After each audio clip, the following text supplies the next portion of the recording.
On this week's episode of Inside Iowa, see how the University of Iowa is on the forefront of organ printing, meet a family whose baby was delivered prematurely due to preeclampsia and how the Children's Hospital was prepared, and discover why ecologists use fire to restore woodlands.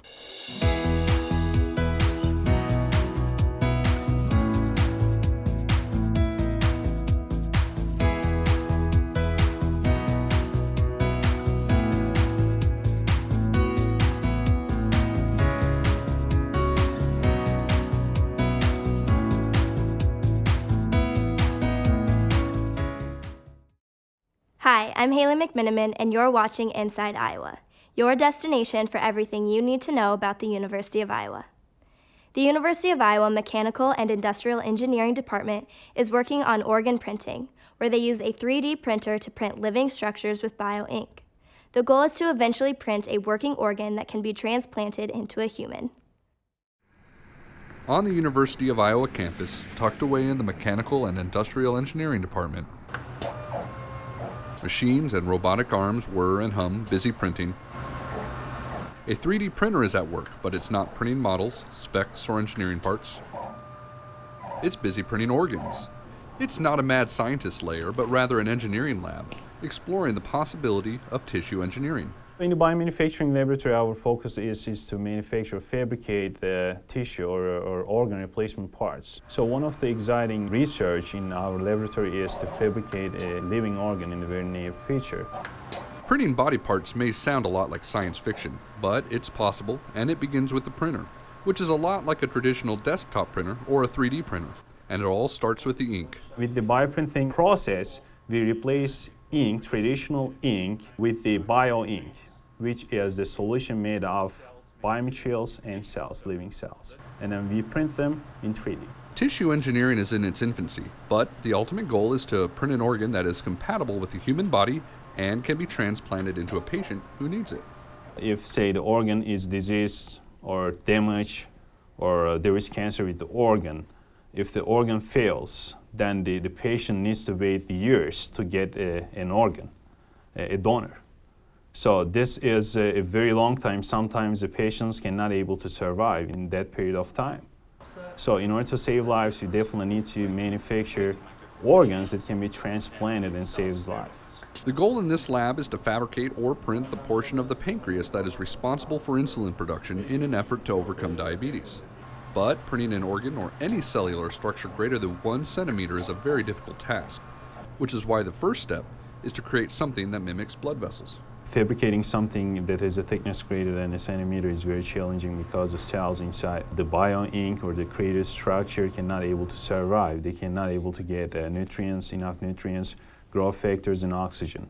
So in order to overcome this issue, we need to have blood vessels that needs to be integrated within the printed structure. Instead of trying to get something that closely mimics the natural system, we have been fabricating microfluidic channels, cellular microfluidic channels. They look like blood vessels, and then we can directly print them. When we print them, we can give any complex shape we want. But engineers aren't doctors, which is why the research team on this project has students and researchers from a variety of backgrounds and disciplines, including Yin Yu, who received his medical degree in China before coming to the University of Iowa. I can apply my medical knowledge and all the background into this engineering field, because people in engineering, they don't know too much about biology. They need people from biology and medicine to cooperate to make this field forward. So this is a really interdisciplinary field. So we need people with different backgrounds. Yin has seen firsthand the devastation and difficulty of patients waiting for an organ, and he's using his medical training and research to provide the biology and anatomy side of the research. As a medical student, you saw a lot of patients in the hospital. They're dying and waiting in the list of organ transplant, and they cannot get the organ. The biomedical engineering, especially tissue engineering, is a field that people are doing research to make the organ or tissue in the lab. That's why I'm interested in doing this kind of stuff. This bioprinting, organ printing field is pretty new. I'm just doing something that people never done before. Another doctoral student, Howard Chen, built the machine responsible for the bioprinting. His background is mechanical and industrial engineering, and he designed the robotics and software that prints the living structures. We want to print 2 different materials, and we want to do it concurrently to minimize fabrication time. So each one of these systems is very well established on how well it works on its own. But how do we get these two systems to work together concurrently without it getting in each other's way? So that is where a lot of the research lies. Howard built the printer from the ground up, a task he thoroughly enjoyed. Just love tinkering with things, just love playing with Legos when I was a little kid. So you slowly graduate from Legos to building things out of metal, but that mindset never changes. It's just really cool just to get paid to just play with Legos all day long. And his toys are on the forefront where science, technology, and medicine intersect. The research team at the University of Iowa is breaking new ground and hopes to one day print an insulin-producing portion of the pancreas, and it all starts in an engineering lab, where bright minds gather to think, create, and build. In order to manufacture something that lives, we need to know chemistry, we need to know biology, we need to research medicine, we need to know all these engineering concepts, robotics, which is very important in getting something that you can control using a computer. Emory Tilburg was born 15 weeks prematurely due to preeclampsia and weighed only 1 pound 5 ounces. The doctors at the University of Iowa Children's Hospital were prepared to care for him and his family.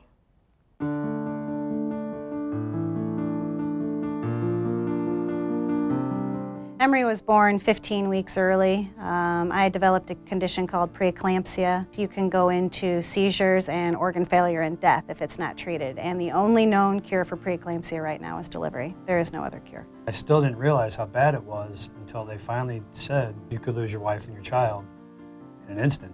And that's when I knew how bad it was, but it wasn't until then. I just thought she was just sick. Basically, to save both of our lives, they delivered him here. He was transferred immediately to the NICU, and he was pretty sick. He needed to be ventilated right away, and he was 1 pound 5 ounces. He was very, very tiny baby. From the moment I got to go over and look at him when he was a fighter, he was fighting.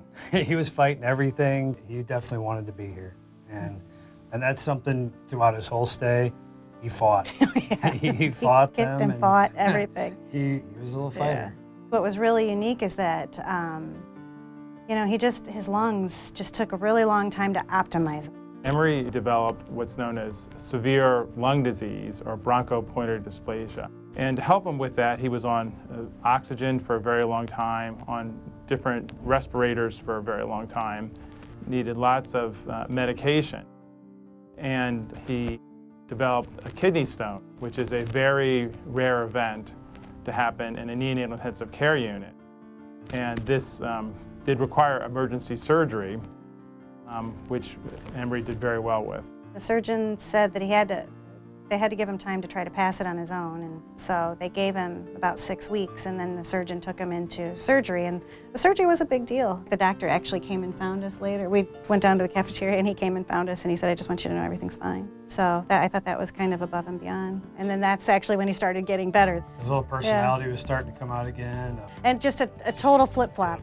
From being extremely sick to boom, boom, boom, boom. He was getting better and ready to go home.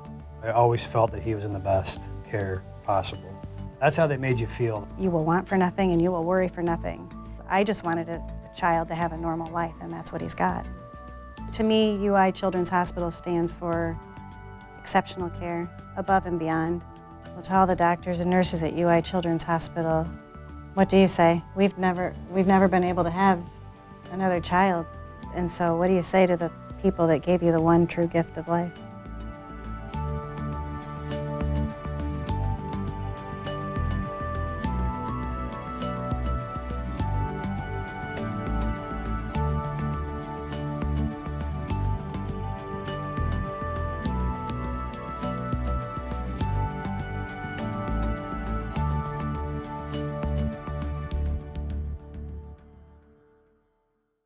Connie Mutel is an ecologist and published author over Iowa's natural history.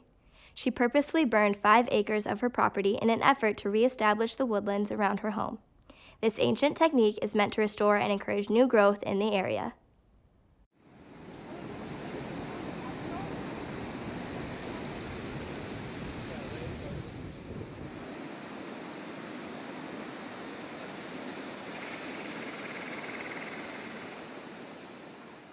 We are going to reintroduce fire to a high-quality white oak woodland in eastern Iowa.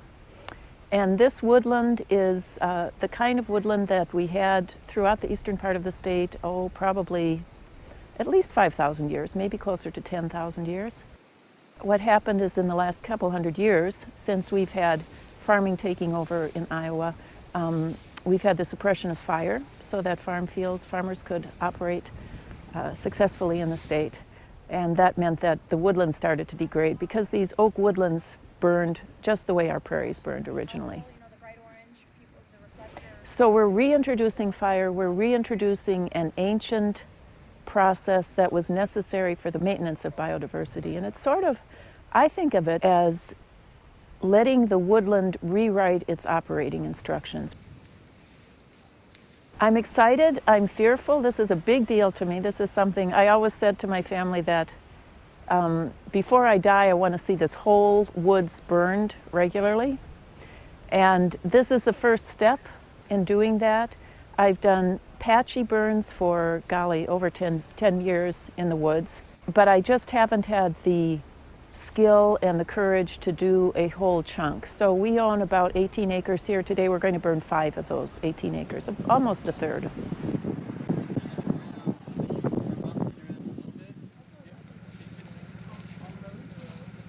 In Iowa, we commonly use what's called the ring fire method. So if we have wind, say, coming out of the west like we do today, then we would start on the east side and slowly allow the fire to burn back into the wind. It's called back burning into the wind.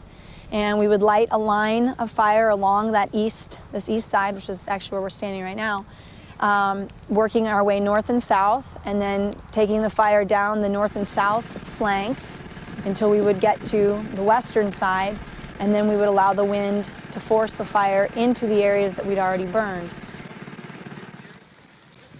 We've prepared the breaks in most of the area on Connie's property today where we're going to be burning on one side of the break, and then there's bare dirt or earth or gravel or roadway where there's obviously no fuel. So if you remove the fuel, the fire can't obviously go there. We have a tool called a drip torch, which has a fuel inside. It's a mixture of gasoline and diesel fuel, and you use that then as a tool to kind of paint the fire and take the fire where you want it to go. It should only move then as fast as you're sort of encouraging it to go.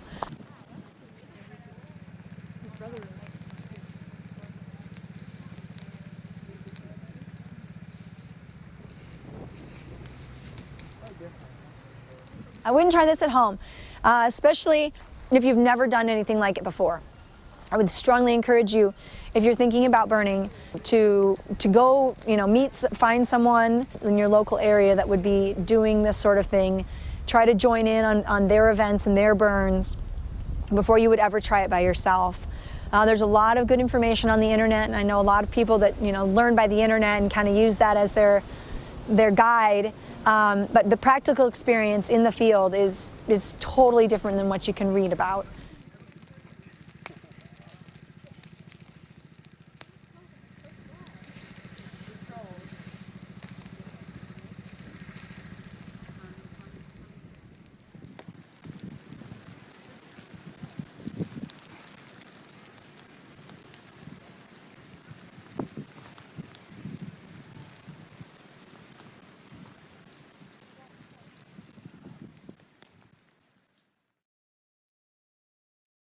That's all for this week's episode.